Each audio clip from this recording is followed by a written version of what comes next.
ሰላም ጤና ይስጥልን የተከበራችሁና የተወደዳችሁ የኢትዮ ኤግልስ ሚዲያ ተከታታዮች ቆይታችሁን ከኢትዮ ኤግልስ መረጃ ጋር ያድርጉ እያልን መረጃዎች በፍጥነት እንዲደርሳችሁ ቻናሉን ሰብስክራይብ በማድረግ የደውል ምልክቱን በመጫን የኢትዮ ኤግልስ ሚዲያ ቤተሰብ ይሁኑ። መረጃዎች ለሌሎችም እንዲደርሱ ላይክ እና ሼር ያድርጉ።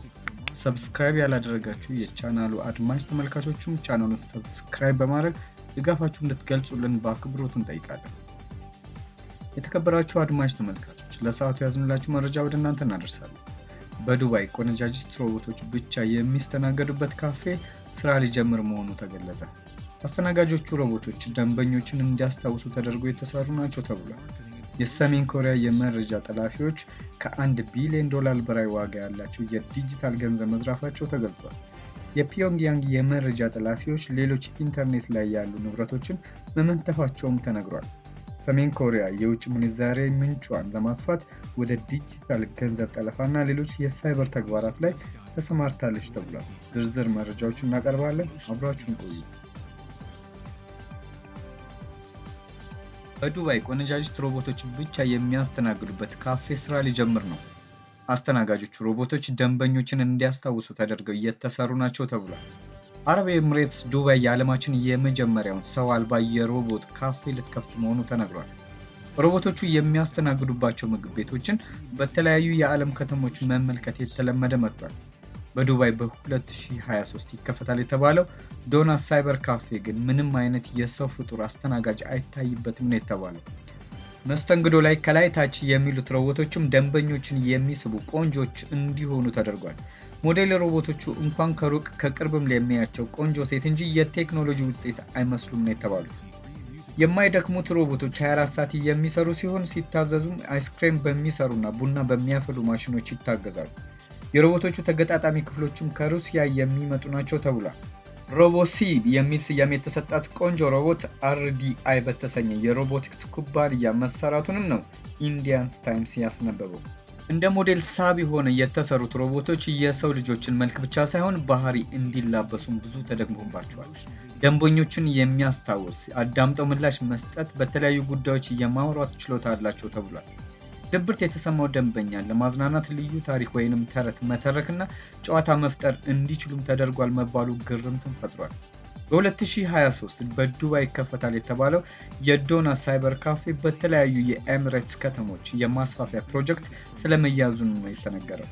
በቴክኖሎጂው ዘርፍ አስደናቂ ግስጋሴ ላይ የምትገኘው የተባበሩት አረብ ኤሚሬትስ በዓለም የመጀመሪያ የሚያደርጓትን ስራዎች እያከናወነች ሲሆን በቅርቡ በቆነጃጅት ሮቦት ብቻ የሚስተናገድ ካፌ ይከፈታል ተብሏል።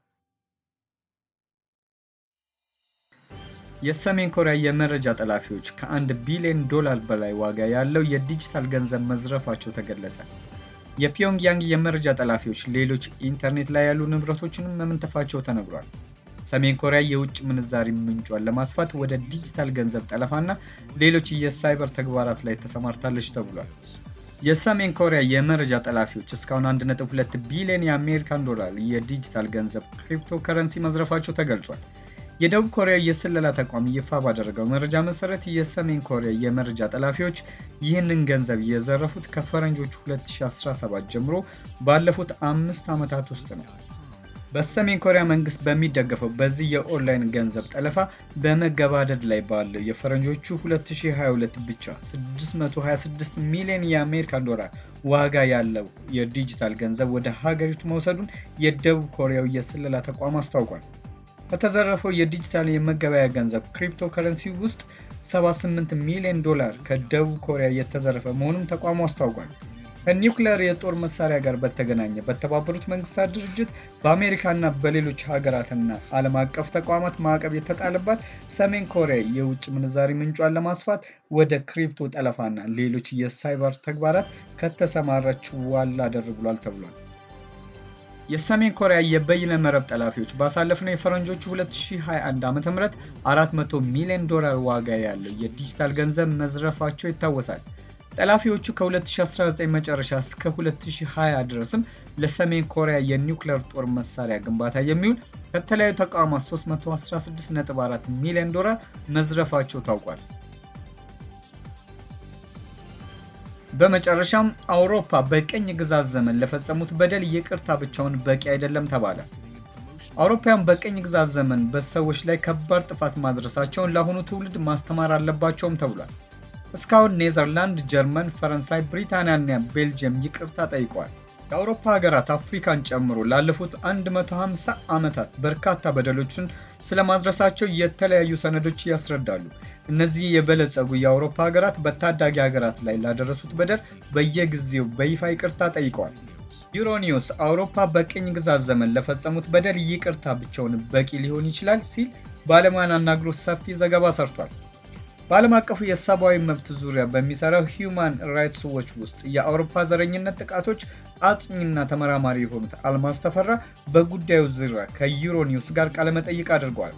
ተመራማሪዋ በቃለ መጠይቃቸው እንዳሉት አውሮፓ በቅኝ ግዛት ዘመን የፈጸመችውን በደል አምና ይቅርታ ለመጠየቅ 150 ዓመታት እንደፈጀባት ተናግረዋል። አውሮፓውያን በይፋ ይቅርታ መጠየቃቸው መልካም ጅማሮ ነው የሚሉት ተመራማሪዋ ተጎጂዎቹን ከጉዳታቸው እንዲያገግሙ የሚያደርጉ ስራዎችን መጀመር አለባቸው ብለዋል። አውሮፓ በቅኝ ግዛትና ባሪያ ንግድ መልክ በአፍሪካና በሌሎች ሀገራት ላይ ያደረሱት በደል ከይቅርታ በላይ ድርጊት እንደሚያስፈልግም ጠቁመዋል። ኔዘርላንድ፣ ዴንማርክ፣ ፈረንሳይ፣ ብሪታንያ፣ ጀርመን፣ ቤልጅየም እና የአውሮፓ ህብረት በይፋ በቅኝ ግዛት ዘመን ላደረሱት በደል ይቅርታ ጠይቀዋል። እንዲሁም የቀድሞ የካቶሊክ ቤተክርስቲያን ጳጳስ ጆን ፖል ቤተክርስቲያኗ በቅኝ ግዛትና ባሪያ ንግድ ዘመን ላደረገችው ተሳትፎ በህይወት በነበሩበት ወቅት ይቅርታ ጠይቋል። ጀርመን በአፍሪካዊቷ ናሚቢያ ላደረሰችው በደል በይፋ ይቅርታ መጠየቋም ይታወሳል። የቤልጅየም ንጉስ ባሳለፍነው ዓመት ወደ ዴሞክራቲክ ኮንጎ ተጉዘው ጉብኝት ካደረጉ በኋላ ሀገራቸው ለፈጸመችው በደል ይቅርታ መጠየቃቸውን ተገልጿል።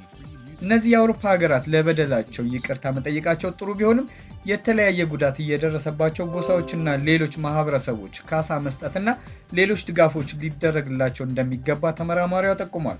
እንዲሁም እነዚህ የአውሮፓ ሀገራት በቅኝ ግዛትና ባሪያ ንግድ ወቅት የሰሩትን በደል ለአሁኑ ትውልድ በስርዓተ ትምህርት መልክ ቀርጾ አያት ቅድመ አያቶቻቸው ስህተት መስራታቸውን ማወቅ አለባቸው ተብሏል። የተከበራችሁና የተወደዳችሁ የኢትዮ ኤግልስ ሚዲያ አድማጭ ተመልካቾች ለሰዓቱ ያዝንላችሁ መረጃ በቃን። ቻናሉን ሰብስክራይብ፣ ቪዲዮዎቹን ላይክ እና ሼር ማድረግ አይዘንጉ። እናመሰግናለን።